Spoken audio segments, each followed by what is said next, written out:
Dust fills the air in an Oregon town in 1869. Pine tree sap and tobacco smoke make it hard to breathe. On a shaky wooden stage made of old boxes, Rose Bennett stands with a rough cloth bag tied over her head. She breathes fast, scared but trying not to show it. Her thin dress sticks to her body with sweat. The crowd of men watch with mean eyes. Which, one spits on the ground. $2 for a dead body, another laughs. Their voices are full of hate and want. Then heavy boots walk through the crowd. Samuel Stone, a big man with strong shoulders in an old coat, steps forward. His face is hidden by a black hat. His hands are rough from cutting trees for years. $2, he says in a low voice like a knife-cutting air. The man selling people looks surprised. You haven't seen her face, mister. Samuel looks at Rose. Her body shakes but she's alive. I'm marrying a woman, not a face, he says. Each word is heavy and final. Everyone goes quiet. Rose whispers, Rose Bennett. Her voice is soft and sounds familiar to Samuel. It makes him remember a cold cave, a fire, and a woman who saved him. His heart beats fast. Has he just tied himself to a ghost from his past? Samuel leads Rose down a path covered with crushed pine needles. The forest closes around them, making the town's mean laughter quiet. Her hands are tied with old rope. The cloth bag is loose around her neck. Through the thin cloth, she can see bits of the ground. Her feet are bare but she walks sure and steady. Her old dress shows the shape of her body as she moves. The cabin sits ahead, dark pine walls against rocks. An old horseshoe hangs above the door. Samuel opens the door. You stand where you want, he says in a rough voice. No one controls you now. Rose steps inside slowly. She sits by the far wall, knees up. Samuel goes to the stove. Iron pans clank. Water starts to heat up. The air warms with the smell of cooked meat and a little bit of spice.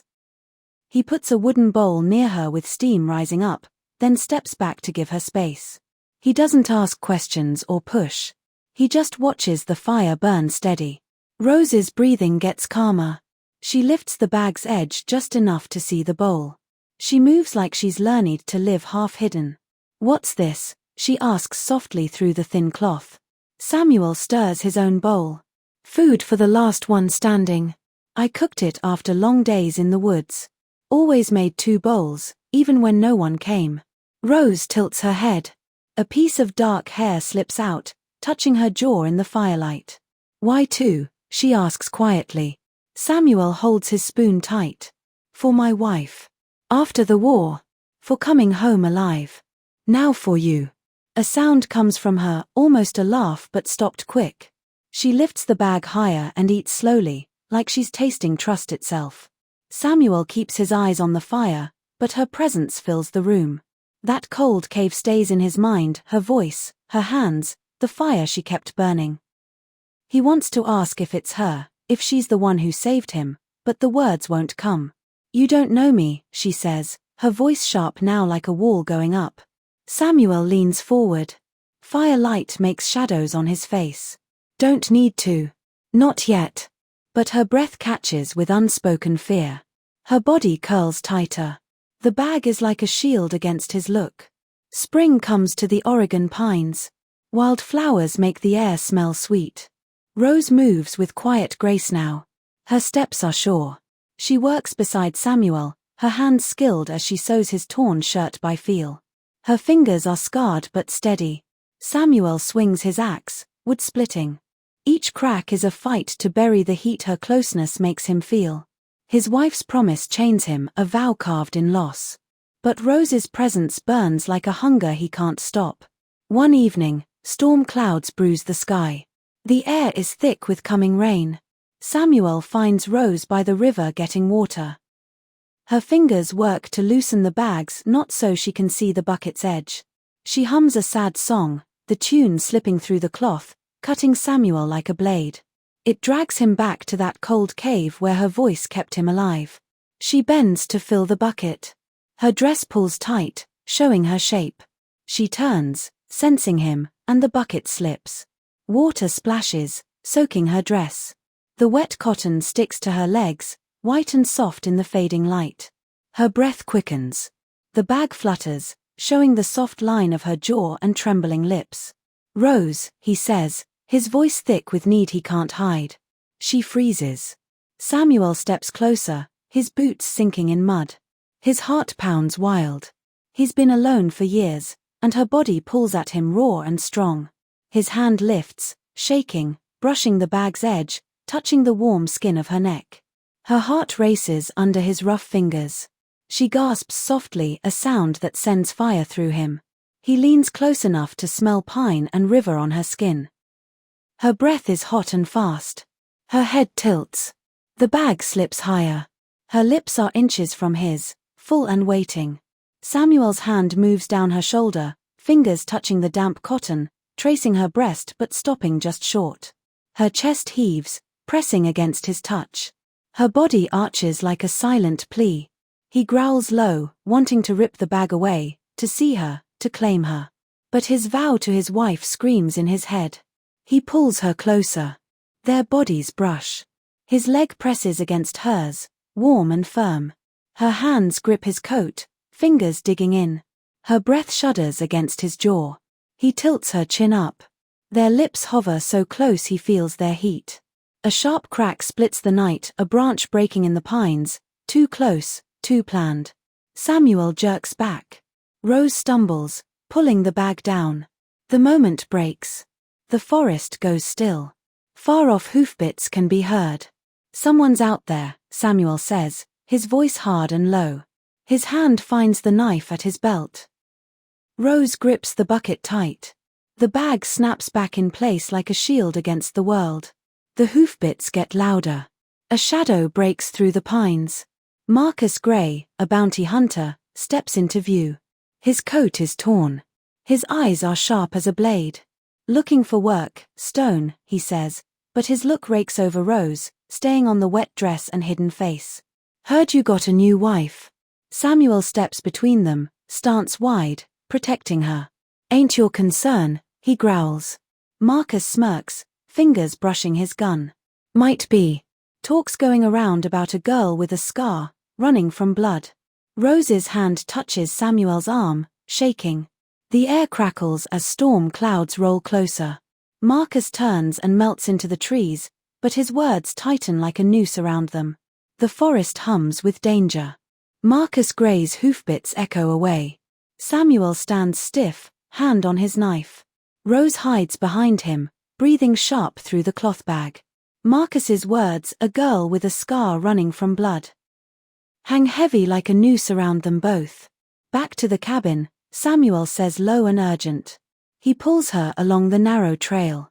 Rose keeps up, her steps quick. They reach the cabin and slam the door shut, but the air feels wrong, too still. Samuel bars the door fast, then turns to Rose.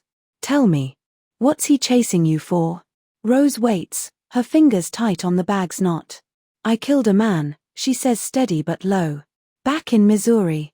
He attacked me, tore my face. I fought back. Didn't mean to end him." Samuel's jaw tightens. "You're no killer," he says, but doubt flickers. Can he trust her? A thud shakes the cabin door, heavy and planned. Samuel grabs his rifle, pushing Rose behind him. "Stay low." The door breaks apart and Marcus Gray kicks it open, gun drawn, eyes gleaming with hunger. "Time's up, Stone. Hand her over or I burn this place down." Rose gasps. Samuel raises his rifle steady, but Marcus is faster. His gun fires. The bullet grazes Samuel's arm. Blood seeps through his sleeve. Rose lunges forward, tearing cloth from her dress to press on his wound. Samuel shoves her back and fires at Marcus, the shot splintering the wall. Marcus ducks, laughing like a hunting animal. "She's worth more dead," he taunts, aiming again. Rose moves quick, grabbing a fire iron from the hearth. She swings it, hitting Marcus's shoulder and forcing him back. "Run!" Samuel shouts, but Rose stands firm. The bag slips, showing her scar, a jagged line across her cheek, raw but strong. Marcus freezes, seeing her face. "You," he snarls, stepping closer. "I knew your face." Samuel tackles Marcus. The two men crash to the floor, fists and blood flying. Rose grabs for the rifle, hands shaking as she tries to see through the bag's edge. She aims but waits, breath ragged. Samuel pins Marcus, knife at his throat. But Marcus laughs low and mean. "Ask her about the man she killed," he says, voice dripping poison. "He was my brother." The words hit like a bullet. Rose drops the rifle, body shaking. Samuel freezes, knife still ready, eyes darting to Rose. Her scar now bare tells a story he doesn't know. Did she lie? Is she the killer, Marcus says, or the woman who saved him in the snow? Days later, the town buzzes with whispers. Eleanor Tate, a cook from Rose's past, steps forward. Her voice shakes but is clear as she swears Rose's innocence before Sheriff Amos Reed. She fought for her life, Eleanor says. Her words cut through years of lies. The warrant lifts. Rose's past unravels. She stands by the cabin, the bag now a folded cloth in her hands, sewn with purple flowers and a pine sprig she stitched herself. Samuel watches, chest tight. His vow to his wife fades like a shadow at dawn. He steps closer, his hand brushing hers, warm and steady, no longer forbidden. Rose's lips part in a soft smile. Her scar catches the light, no longer shame but a mark of survival. They marry under pine trees. Rose's dress is simple. Her veil is the old bag, reborn and stitched by her own hand. The river hums. The forest is soft with spring. They plant a small pine by the cabin. Its roots are a promise of new beginnings.